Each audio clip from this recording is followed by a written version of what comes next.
Thanks everybody for joining us. My name is Kylie Hall. I work at North Dakota State University in the Center for Immunization Research and Education, and I'm going to be moderating today's webinar. I am going to start by introducing our two speakers, Dr. Tracie Newman and Dr. Elizabeth Skoy, and they will be presenting the webinar titled RSV Across the Ages, Immunizations to Protect Older Adults, Infants, and Young Children. I'll start by introducing Dr. Tracie Newman. She is a board-certified pediatrician and health officer at Fargo-Cass Public Health here in Fargo, North Dakota. At North Dakota State University, she's an associate professor of practice in the Department of Public Health and the medical director of our Center for Immunization Research and Education. Dr. Newman holds many other positions, including associate clinical professor at the University of North Dakota School of Medicine and Health Sciences, and she's the policy chair for the executive committee of the American Academy of Pediatrics Council on School Health. Our second speaker today is Dr. Elizabeth Skoy. Dr. Skoy is a professor in the North Dakota State University School of Pharmacy, and she's also the director of the Center for Collaboration and Advancement in Pharmacy. Dr. Skoy has represented the pharmacy profession through various agencies, including the FDA, the CDC, and the American Pharmacists Association. Most recently, Dr. Skoy was named to serve on the Advisory Committee on Immunization Practices Work Group for adult RSV vaccines. All right, Dr. Newman, you can go ahead and get started. Well, thank you so much. Thank you for the warm welcome, and thank you all for joining us today. We're excited to talk to you about RSV. I'm going to start reviewing RSV for infants and young children, and then end with pregnant people, and Dr. Skoy will discuss RSV in the older adult population. Neither of us have any financial disclosures to disclose. Here is the standard disclosure slide for CME credit, and again, we have nothing to disclose. The learning objectives for today, we will summarize the epi burden of RSV really in all of these populations, so infants, children, pregnant women, and adults. We will describe a little bit the morbidity and mortality and compare that of RSV to things like flu and COVID-19 within the pediatric population. We will review available evidence for the prevention and treatment measures for RSV, including the recent immunization schedules and new products. And then finally, we will differentiate between those products that are available to help us now prevent RSV. So to start with a simple primer, remind you that RSV is a single-stranded RNA virus. It is a member of the Pneumoviridae family. Almost all children are infected by 2 years of age, and reinfection is very common. This virus causes acute respiratory tract illness in really people of all ages, and the clinical manifestations will vary depending on your age, your underlying health status, and really whether it's your primary or secondary or even further infection. Therapy for RSV is primarily supportive, so this may involve just frequent monitoring of your clinical status, fluids, respiratory support as necessary. Some infants and children do require hospitalization, which I'll show you some data, and mechanical ventilation is actually required in patients who have severe presentations or younger infants who are experiencing apnea. And the frequency of this severity and level of support really varies in the literature, but it's reported anywhere from 5% of infants who are hospitalized for RSV to up to 50% of adults, especially those with underlying health issues. So just to remind you, RSV can be spread via an infected person coughing or sneezing. We know that these virus droplets from the cough or sneeze get into the eyes, the nose, or the mouth. You can also have direct contact with the virus, so like kissing the face of a child who might have RSV, touching a surface that has the virus on it, so something like a doorknob, and then touching your face before washing your hands. And we know RSV can survive for many hours on hard surfaces, so things like tables or crib rails. It typically lives on soft surfaces, so things like tissues on your hands for shorter amounts of time. So typically RSV causes cold symptoms, which then may be followed by bronchiolitis or pneumonia. RSV symptoms usually peak in children between day 3 and 5 of illness, but the symptoms can last anywhere from 1 to 2 weeks. So this is a nice chart showing some of the more cold or upper respiratory tract symptoms that we see versus bronchiolitis or lower respiratory tract symptoms that we'll see in young babies. So to remind you, bronchiolitis is an infection that really affects those small tubes or the bronchioles that carry air in and out of the lower lungs. So when these become infected, they get swollen and inflamed, and it makes it quite hard for young babies to breathe. So again, most infants, almost 70% of them, are infected with this virus during their first year of life, and nearly everyone is by the second birthday. This is actually the most common cause of hospitalization for infants in the United States. That's estimated to bring into the hospital around 2 to 3% of our infants. And we know that things like prematurity and chronic disease, of course, will increase your risk. But an interesting thing about RSV is that almost 80% of infants that are brought into the hospital are healthy term infants. So they don't have any underlying issues that would predispose them to this. And this is CDC data showing that the risk of hospitalization is just higher in younger infants. So each year in the United States, for kids under the age of 5, RSV is estimated to be associated with upwards of 300 deaths, anywhere from 58,000 to 80,000 hospitalizations, over 500,000 visits to the emergency department, and 1.5 million outpatient visits. In most regions of the United States, RSV season typically starts during the fall, and we see it peak in the winter. The timing and severity of RSV season really in any given community can vary from year to year. That's kind of what this graph is highlighting. RSV, though, typically will peak around December to January. It did peak earlier in that 2022 season that's shown there in the red line. It arrived in October, and we saw cases actually peak around November. And this season was particularly severe in kids under the age of 5. So this is just to note that during that 22-23 season, and this was really when kids were past the Omicron wave of COVID, we were kind of getting back closer to the usual seasonality of RSV and flu. You can really appreciate here that the risk of hospitalization for RSV, this is for children 4 and under, was much higher than for COVID or flu. COVID and flu were about just as likely to hospitalize a young child, but infants, and further data from this study showed that infants under 1 were on average 16 times more likely to be hospitalized due to RSV than for influenza. Similar data, this was a recent retrospective cohort study. It was published in JAMA Pediatrics in December of 2023. This showed that pediatric hospitalization rates, again, were higher for RSV. You can see it's about 81.7%. Than for Omicron, that was 31.5%, or flu A and B at 27.7%. ICU rates were also the highest for RSV. So from this study, the odds of newborns and infants under the age of 1 year being hospitalized for RSV were around 11 times higher than they were for Omicron. So studies like this really underscore the need for preventative and life-saving measures that we now have available for this virus. So one of those is nirsevimab. Nirsevimab is a passive immunization that's done with a long-acting monoclonal antibody. So I like to point out to people this is not technically a vaccine. As many of you know, active immunity will result from either having an infection or receiving a vaccine. So those processes trigger an immune response within someone's body, and that often will last much longer, sometimes a lifetime. Passive immunity is when a person receives already formed antibodies from an external source. So these can include things like transplacentally or breast milk transfer or direct administration of antibodies, like when we give people IVIG, or in this case, monoclonal antibodies. For context, we have had an RSV preventative antibody product on the market for over 20 years now. Brand name is Synagis. This used to be our only tool. And this is also a monoclonal antibody. It works very similar to nirsevimab. They're slightly different. They target different proteins on the virus.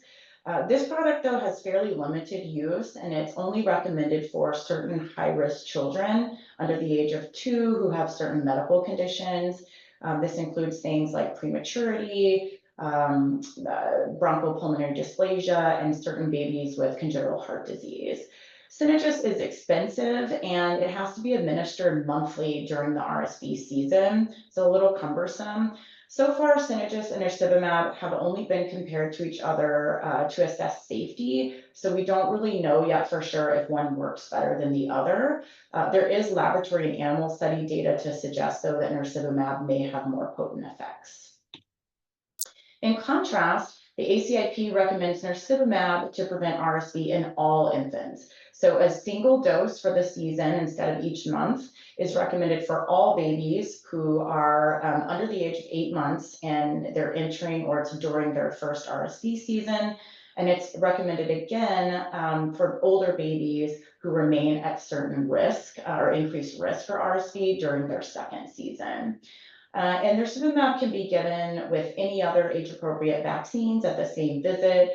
Fortunately, it's included in our Vaccines for Children program, so this could be available at no cost for certain families. And then the storage, handling, and administration of this is just really similar to all of our other routine vaccines that we give for children. I wanted to point out who's included in that high-risk group of infants and children ages 8 to 19 months that are recommended to get a second dose. So groups with increased risk for severity include certain children who have chronic lung disease of prematurity, anyone who's severely immunocompromised, or children with cystic fibrosis who meet certain parameters. And importantly for our region, American Indian or Alaskan Native children all fit this criteria as well. So some efficacy estimates for nirsevimab, these are based on pre-licensure studies. It showed that 79% effective against medically attended RSV, 80% against hospitalization, and 90% against ICU admission. So fairly good data, and the safety data were reassuring with no imbalance in adverse events between nirsevimab and placebo groups. This was a randomized trial that was published late in 2023 in the New England Journal. It involved over 8,000 infants included in the study, and 0.3% who received nirsevimab were hospitalized for RSV-associated lower respiratory tract infection, compared with 1.5% of those who received what they called standard care. So that corresponded to a nirsevimab efficacy rate of about 83.2%. And then very severe RSV was looked at in this study. They defined that as hospitalization with an O2 rate, saturation of less than 90%, and the need for supplemental oxygen. So that occurred in 0.1% of infants in the nirsevimab group, compared with 0.5% in the standard care group. So that represented a efficacy of 75.7%. And I would just note that these trial conditions really approximated real world settings. So these were done in things like maternity wards, community pediatrician offices, and general practices. And important to point out too that the cost effectiveness analysis done for this were generally favorable for the use of nirsevimab. So the number needed to immunize to prevent specific health outcomes were favorable when compared to some of our other routine vaccines. So you can see it's 17 for outpatient visits, 48 for emergency department visits, 128 for hospital admission, and then 581 for ICU admission.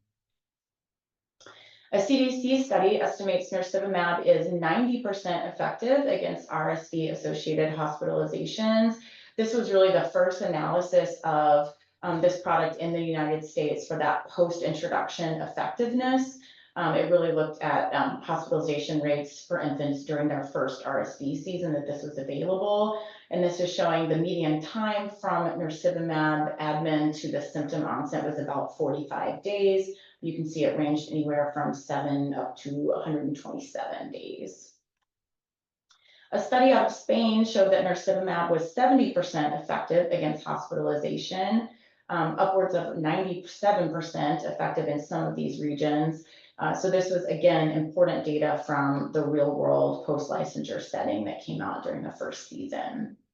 This was a case control study. This was published just 2 months ago in June of 2024.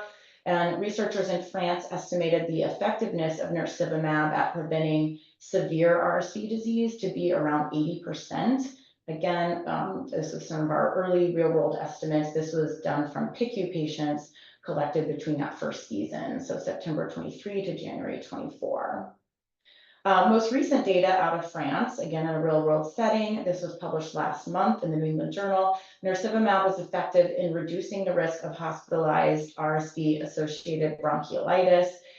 For infants younger than 12 months, we saw that to be 83% effective in preventing hospitalization, almost 70% against PICU admission, and 67% against severe bronchiolitis requiring ventilator support. And so for the first season, nirsevimab product effectiveness against, again, RSV, bringing someone to the emergency department or bringing them into the hospital. This is CDC data that looked at this first season. This was out, so October of 23 through March of 24. And you can see nirsevimab was really highly effective against RSV-associated both ED encounters and hospitalization among young infants. So we're getting good preliminary data that this immunization works, yet only about 43% of infants in the United States received nirsevimab during the first season it was available. Some of this might have been due to things like supply issues and access issues, but according to CDC's survey data here, this looked at monthly nirsevimab coverage, and then it also looked at intent for people to get nirsevimab. This was as of February of this year. So you can kind of see females who had an infant under the age of 8 months at that time, 43% reported receiving nirsevimab, and then 16.7% reported definitely planning to get nirsevimab for their infant. Pregnant females, so again, this is February of 2024, 38.8% reported definitely planning to get nirsevimab for their infant. And then females trying to get pregnant, around 44% reported they would definitely plan to get nirsevimab. So hopefully the reassuring effectiveness and safety data, some I've just shown you, can really increase confidence during our next season coming up here. Here is North Dakota specific data. So only 27.27% of infants received nirsevimab within the first week of life. That's actually far less than that national average I just showed you of about 43%. You can see some of the breakdown here by race and ethnicity, by county, I believe. Interestingly, we had significantly higher uptake in our American Indian, Asian, and Pacific Islander populations. This is just a quick little algorithm for trying to decide if you should administer nirsevimab or not. This is for children who are under the age of 8 months on the day of administration. Pretty simple. You ask these 3 questions, and if the answer is yes to all 3, then you would give nirsevimab. So number 1, either mom did not receive the vaccine during pregnancy, 2 or more weeks prior to the birth, or her vaccine status is unknown. Number 2, is the day, seasonally, so October through March. And number 3, mom never previously received a dose of nirsevimab. This is a little more in-depth algorithm. I really like this one. It was put out by the American Academy of Pediatrics. I won't walk you through this, but it's here for your reference. Please utilize it if you find it helpful. It starts with the seasonality, kind of progresses to age, and walks you through. It actually ends with the exact dosing based on the child's size, if they're recommended to receive it. Okay, so we'll switch quickly to maternal RSV vaccine. Last RSV season, the FDA approved Abrysvo. So this was the first vaccine for use in pregnant people to prevent RSV in infants, really from birth through 6 months of age. This was approved to be used at 32 to 36 weeks gestation, and it's administered as a single dose. The FDA actually approved this same vaccine, Abrysvo, in May of 23 for people 60 years and older. And so safety and efficacy evaluation is ongoing in randomized placebo-controlled trials. These are being done internationally. I'll show you some data from that. But the prelim data is that it reduced the risk of severe lower respiratory tract disease by almost 82% within 3 months of birth and almost 70% within 6 months of birth. Again, this vaccine also has a seasonal recommendation for most parts of the United States. It's to be given between September and January. In jurisdictions where that seasonality may differ, we recommend that you follow state or local guidance for the timing of when to give this. Some data for this. So in the phase 3 clinical trial, this was published in the New England Journal, the maternal RSV vaccine reduced the risk of baby being hospitalized by RSV by 68% and for having a healthcare visit by 57% within 3 months after birth. In that same trial, if you went out 6 months, the RSV vaccine reduced the risk of hospitalization by 57% and a healthcare visit by 51%.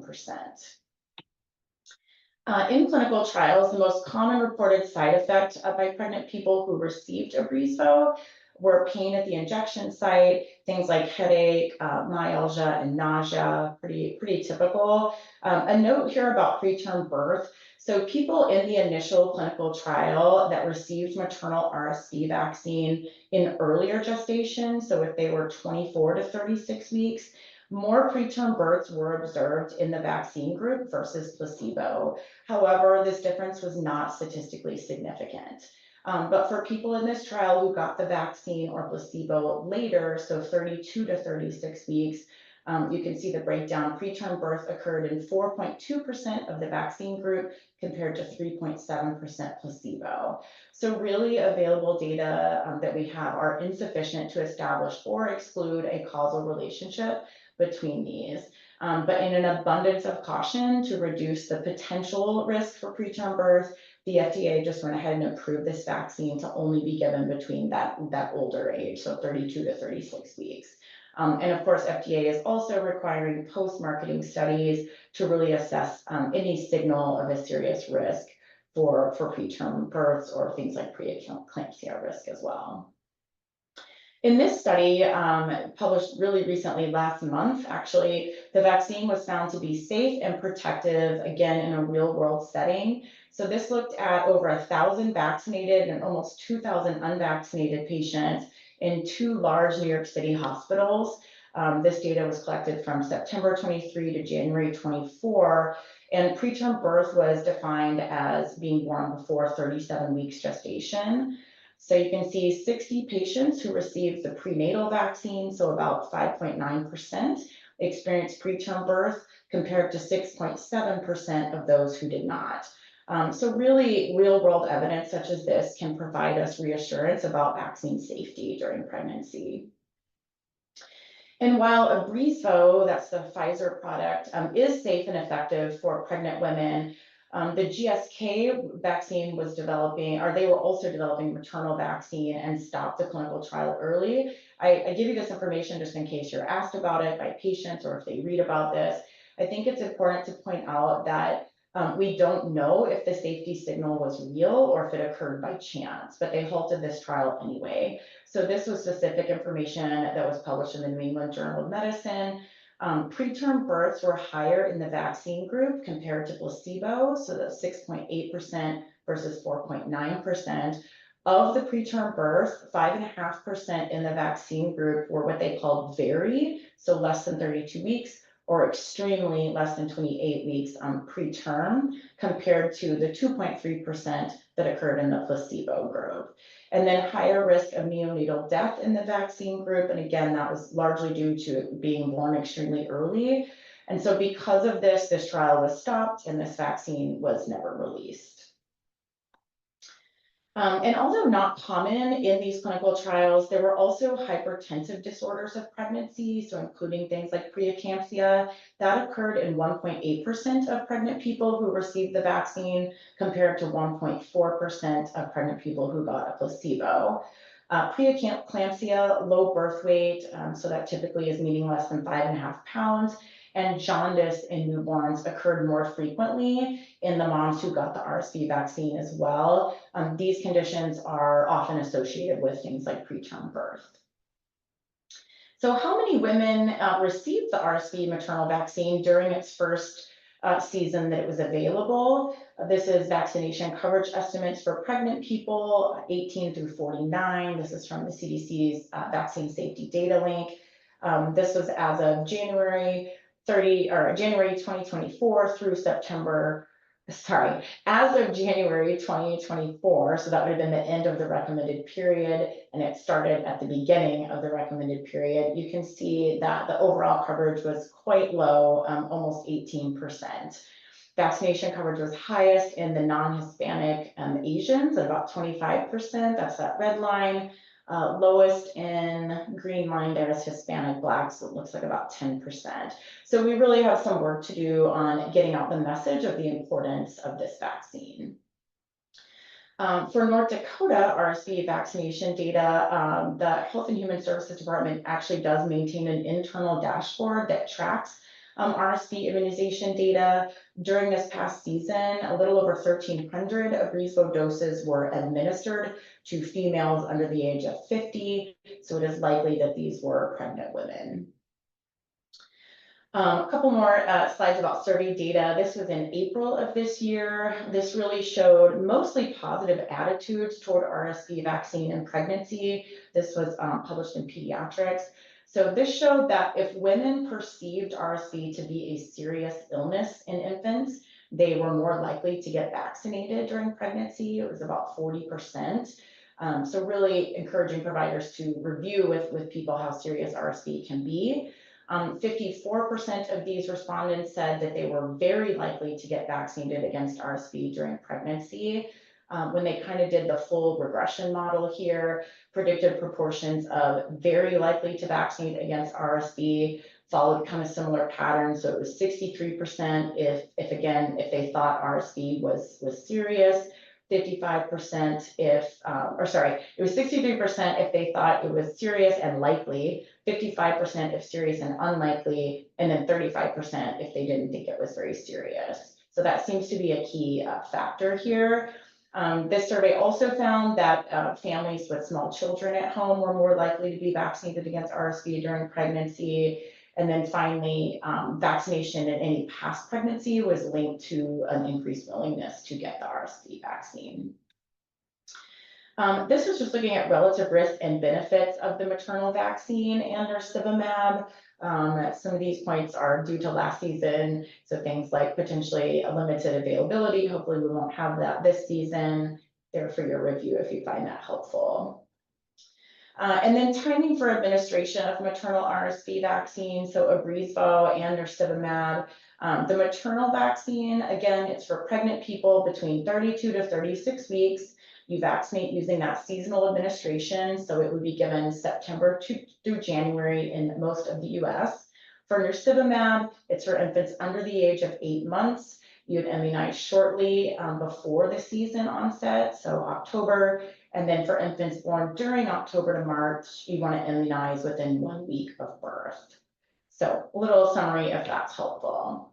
Okay, so we have a knowledge check. You don't need to put in answers or anything. We aren't doing a poll, but here for your own knowledge.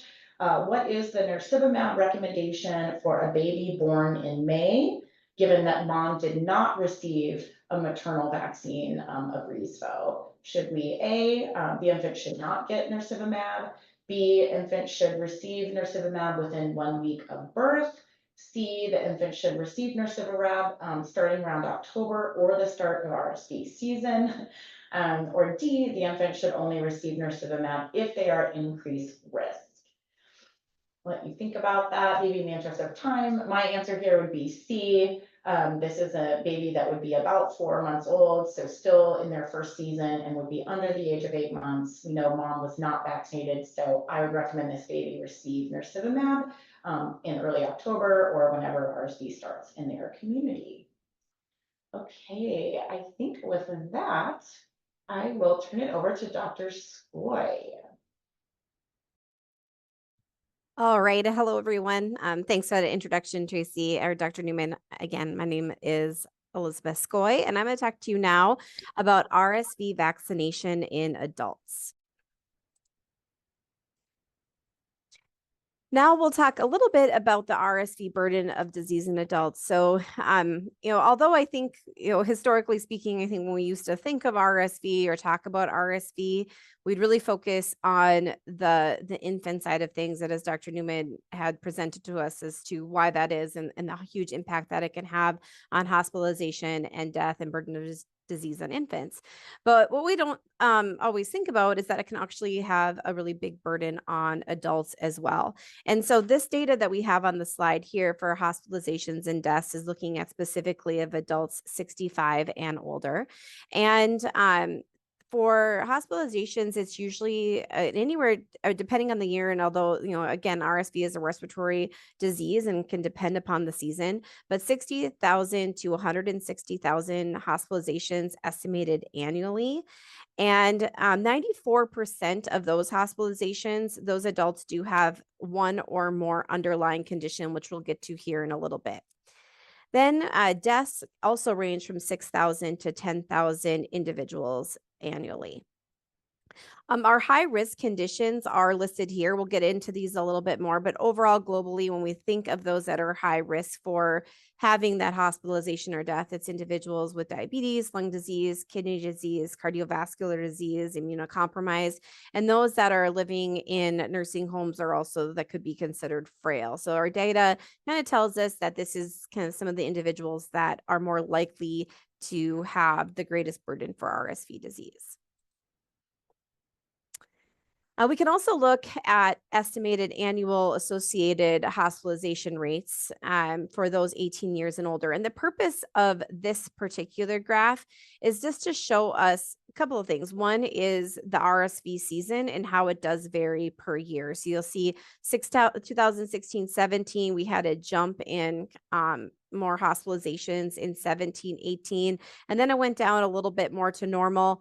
Obviously, we had a big drop off in the 2021-22 season because we were masking, we were social distancing, things were closed. We didn't have that quite as big of a burden of that respiratory disease. And then we started climbing back up to normal in the 2022-2023 season. And then also in the 2023-2024 season, which isn't shown here, we did have our first vaccine come out, which we'll talk about in a little bit. We had 2 vaccines on the market for RSV. And those were utilizing the recommendations for shared clinical decision-making for adults 60 years and older.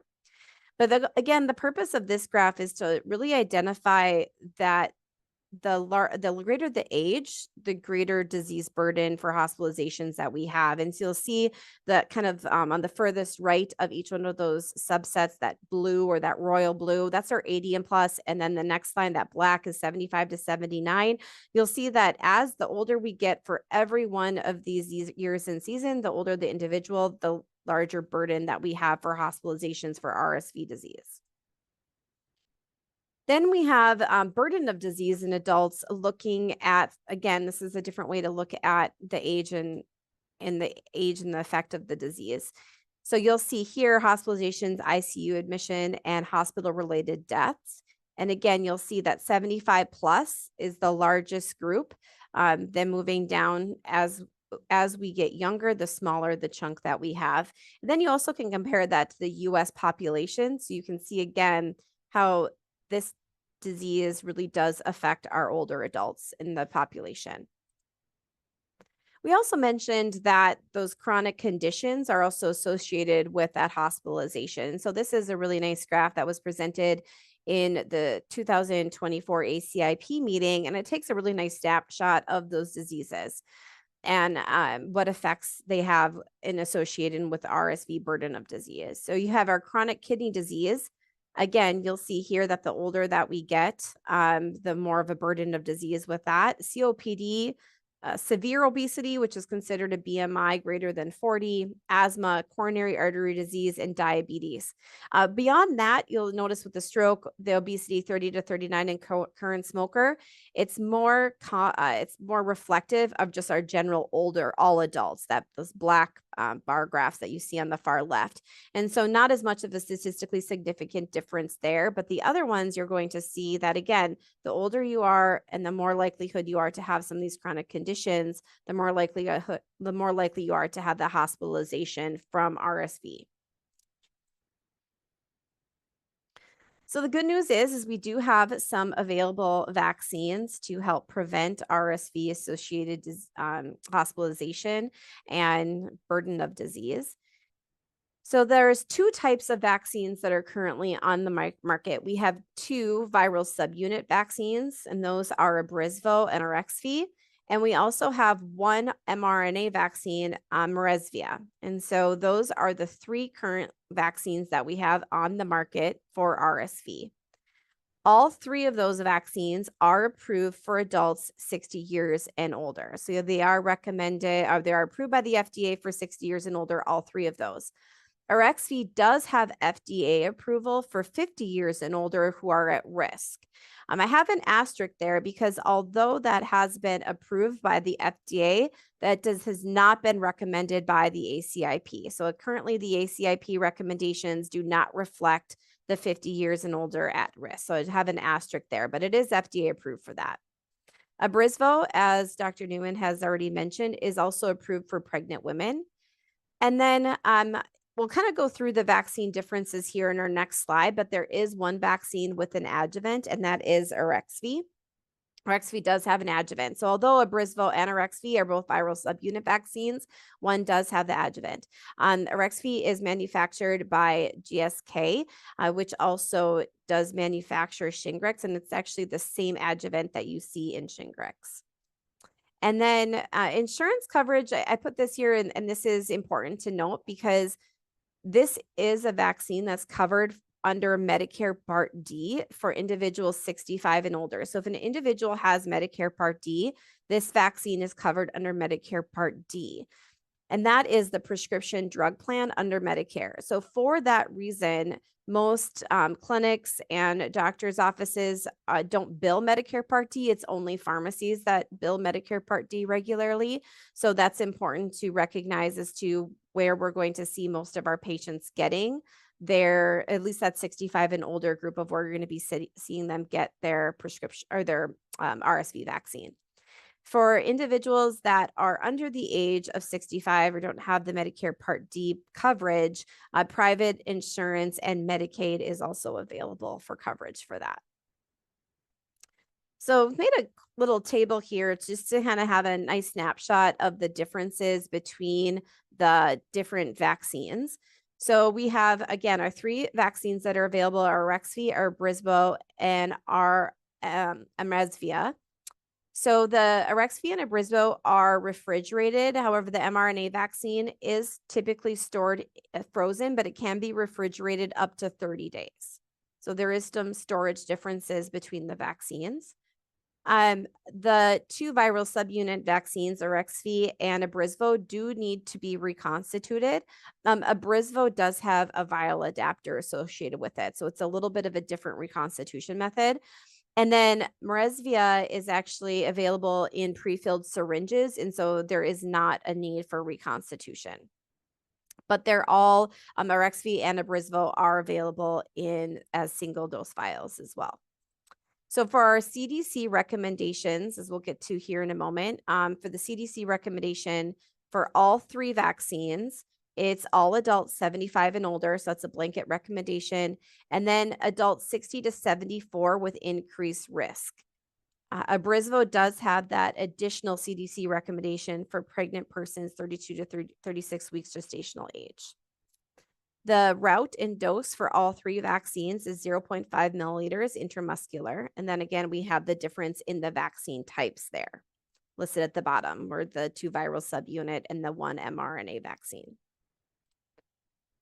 So now we're going to get into a little bit of the efficacy of each of these vaccines, as well as the safety profile. And so here we're going to be looking at the first MMWR publication that was on RSV vaccines, and that was about a year ago. And looking at the efficacy as well as the safety profiles for each of these vaccines as they found in their clinical trials. So Abrysvo did look at for 2 seasons, and there was vaccine efficacy for lower respiratory tract disease, as well as medically attended lower respiratory tract disease associated with RSV.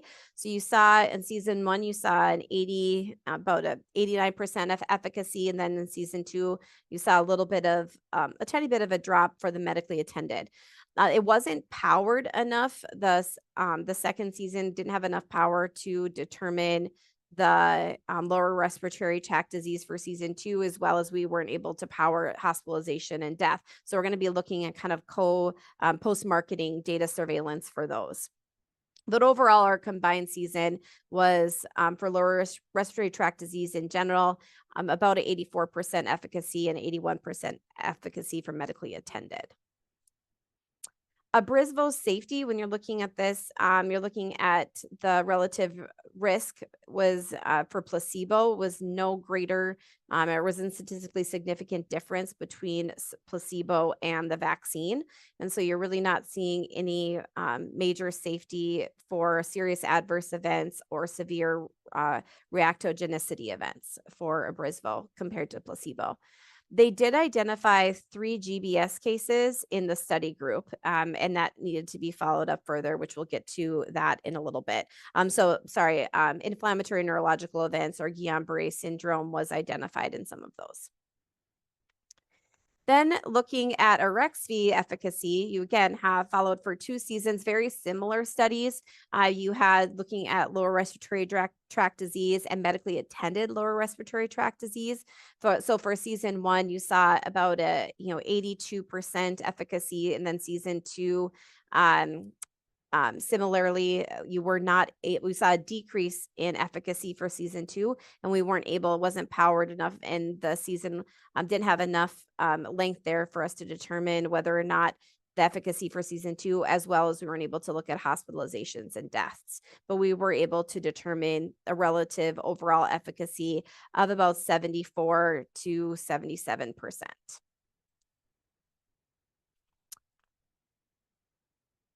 And then safety for RSV, you did see a difference in, so we didn't see any difference in serious adverse events between the vaccine and placebo, so that's good.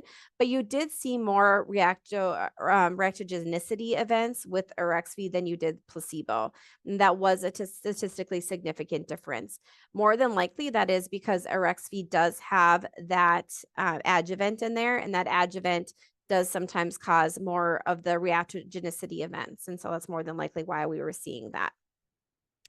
And again, just like the other vaccine, Abrysvo, RSV also did identify 3 inflammatory neurological events within their original trial, which kind of looked for further follow-up post-marketing and surveillance.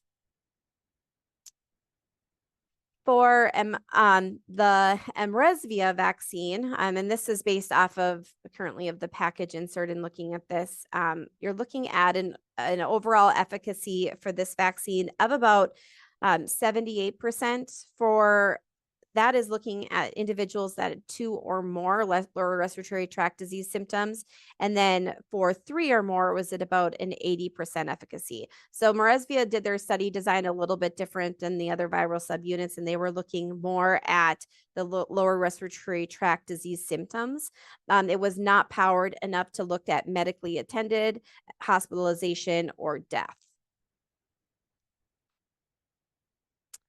You also did see a difference in the safety for mRESVIA than placebo for adverse events. Again, there was no difference between severe adverse events, and there was no neurological events identified in the studies for mRESVIA.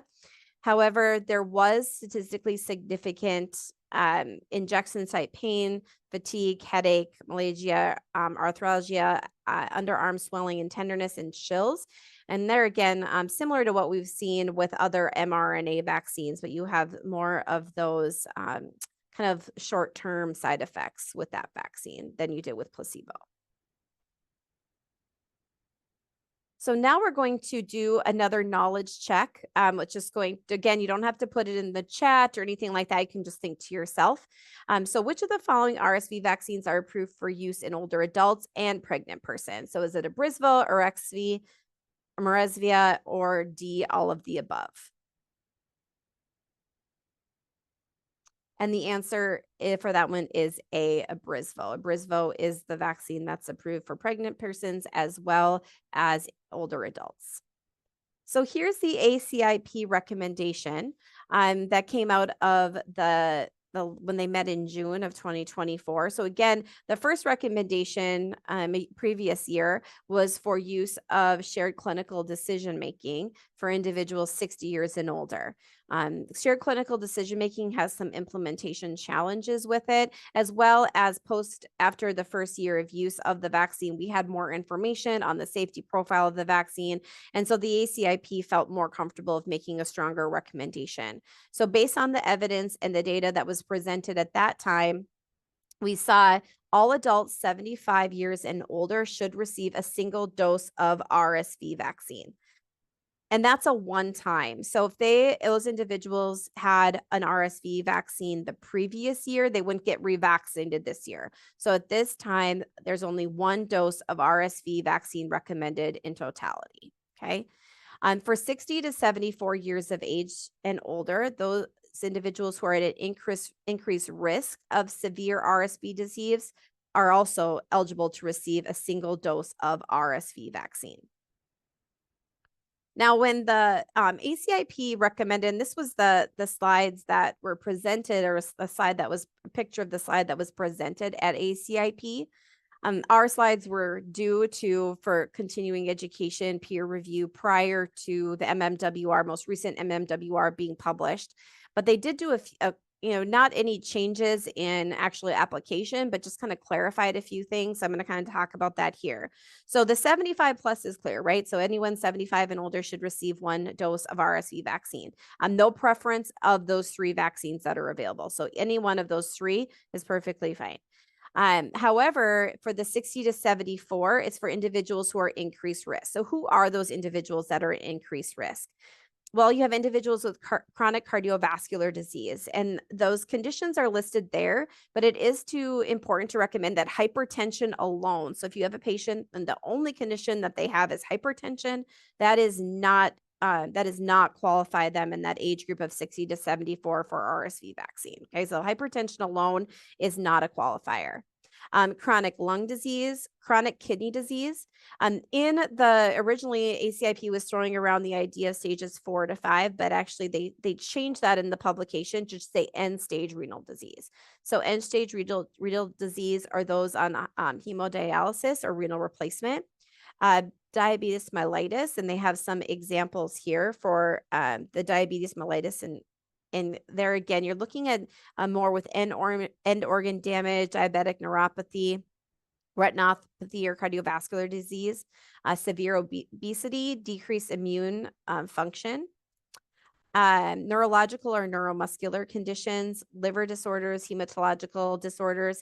And then they actually, in the MMWR, they still listed frailty, but they also recognize that frailty doesn't really have a standard definition with that. So that can be based off of self-reported. Usually unintentional weight loss within the last year, self-reported exhaustion, weakness, slow walking speed, and low physical activities are usually some of the symptoms that are associated with frailty. They also had listed residents in a nursing home or other long-term care facility, but they actually specified that does not mean retirement communities. So not retirement communities or independent living communities. It should be individuals that are in some sort of a long-term care or skilled nursing facility. And then they put a caveat there of other chronic medical conditions or risk factors that a health provider determines would put them at an increased risk for severe disease. So they kind of gave that blanket. Also, one thing to mention, so when we first kind of talked about this, we didn't really know, how the CDC was going to be applying this. But in the publication from the CDC, the MMWR, they stated that patient self-attestation would be perfectly fine for that, as well as, clinical judgment based off of the healthcare provider. And that could be nurse practitioners, medical doctor, pharmacists. So whoever is, the medical provider that is providing the vaccine can utilize their judgment for this. So what they're really saying is that the CDC does not require medical documentation that one of these conditions is different or is present. So patient self-attestation or attestation by the healthcare provider determining that is perfectly acceptable. So RSV vaccination in the US, and so we look here, it's estimated that 20 to 25% of individuals 60 years and older receive the vaccine.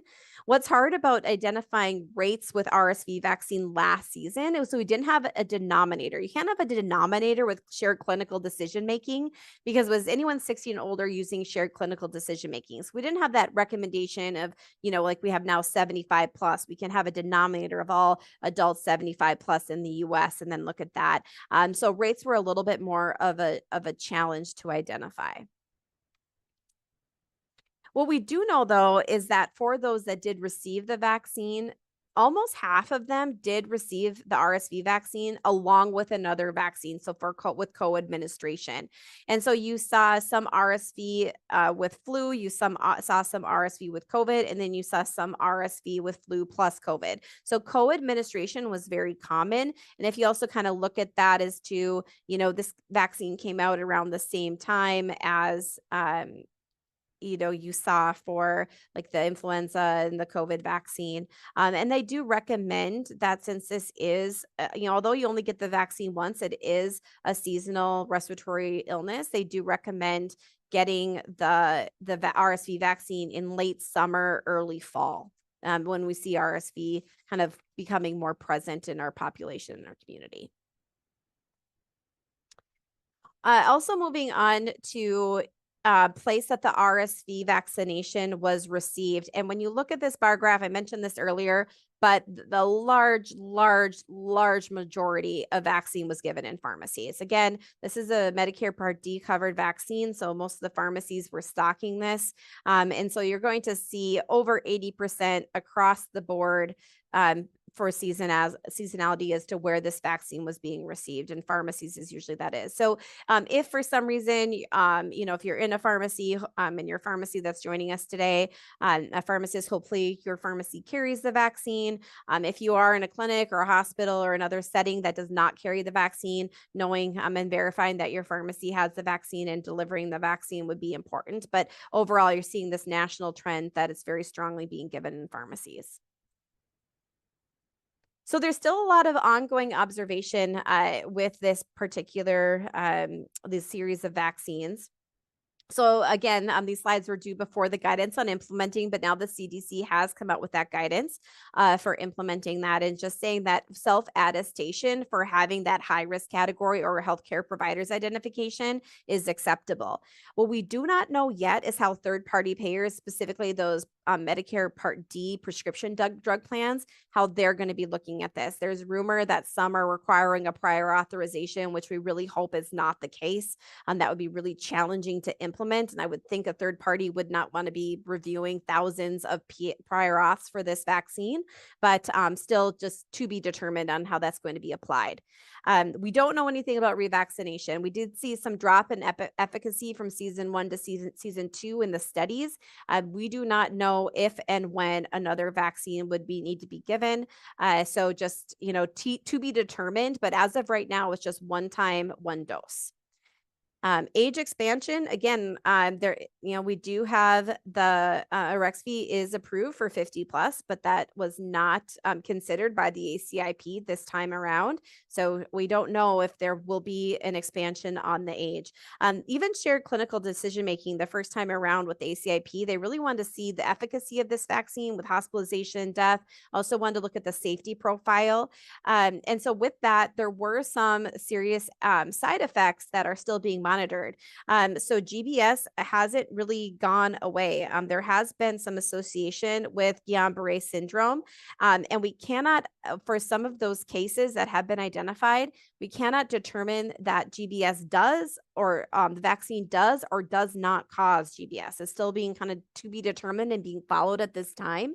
And so at least with the subunit, we know that the RSV is not associated with GBS. But so just to be clear that that's kind of ongoing. There was also some reported cases of immune thrombocytopenia associated with GSK's RSV vaccine. However, upon further review, it looks like for the majority of those cases, once they started looking at the actual cases, that was present before vaccination. But again, it's ongoing evaluation to determine safety. So CDC, the FDA is very, very committed to looking at safety of vaccines. So this is ongoing. And then again, we're still looking at overall effectiveness of the vaccine, specifically eventually looking at hospitalization and death, since the studies didn't originally look at that. So kind of moving on to one of our last slides here. So we were, now that the vaccine was present for a year, we were able to look at vaccine efficacy from October 1st to March 31st. And you are seeing about an overall efficacy from the two vaccines. Now, again, this is just looking at Abrysvo and RSV because those were the only two that were present last season. And you're looking at a 75 to 82% efficacy overall. And that's overall efficacy. And they're relatively close in efficacy. So that's good news, but we're ongoing, continuously evaluating that and looking at that. I do want to make sure we get to some questions. And so we'll start with one that came in the chat, but it also came in the Q&A. And not sure who wants to field this one, but multiple people asking about, maybe this is better for you, Liz, multiple people asking about vaccinating seniors to help protect any newborns that they may be around and whether that's a condition that would qualify vaccination. So can you speak to that, Dr. Skoy? Yes. So at this time, that is not, so unless that individual that, so again, if they're 75, if they're a senior and they're 75 and older, yes, they should be vaccinated. If they're that 60 to 74 range, they should only be vaccinated if they have a high risk condition. And so that is not, so being around a newborn is not a high risk condition. So that would not qualify them. Now, if they have any of those high risk conditions, they should. At this time, evidence is showing to protect the older adult and not necessarily infants that they will be coming in contact with, but hopefully that infant has already been protected through the other types of immunizations that are available to that infant. Yeah. All right, Dr. Newman, I'm going to push the next one over to you. So we had a question come in. Can clinics administer RSV vaccine and or the antibodies outside of that time range that we talked about? So September to January for the maternal vaccination or October to March for nirsevimab. So this person said they found that time is currently recommended by regional experts or health authorities in response to local RSV activities. So would that be the state health department? What might that vaccination look like outside those recommended timelines? Yeah, thank you. I did type some answers to a few of the questions, but this was sort of a two-parter, so I want to make sure I understood. First of all, just administering it outside of the recommended timelines would be considered what we call like off-label. Certainly, I think providers can do that, if you, based on your clinical judgment. I mean, if you're having a really, I think one of the slides I showed, some years are really aseasonal. And so if you're experiencing that and it's your clinical judgment that that's in the best interest of your patient, I would just say that's allowable, but it would be considered off-label. And then, yeah, I think who would best probably determine that, depending where you are, it could be your local health department. I know like at FargoCast, we have field FDs who kind of follow this kind of data. I think in most cases, it would likely be the state health department. For example, in North Dakota, they have an entire RSV dashboard that would be, updating weekly levels and data and things like that. So that would probably be your best bet. Yeah. For those seeking CPE credit for watching this webinar, for clarification, this is only for pharmacists and pharmacy technicians. Please follow the instructions on the screen.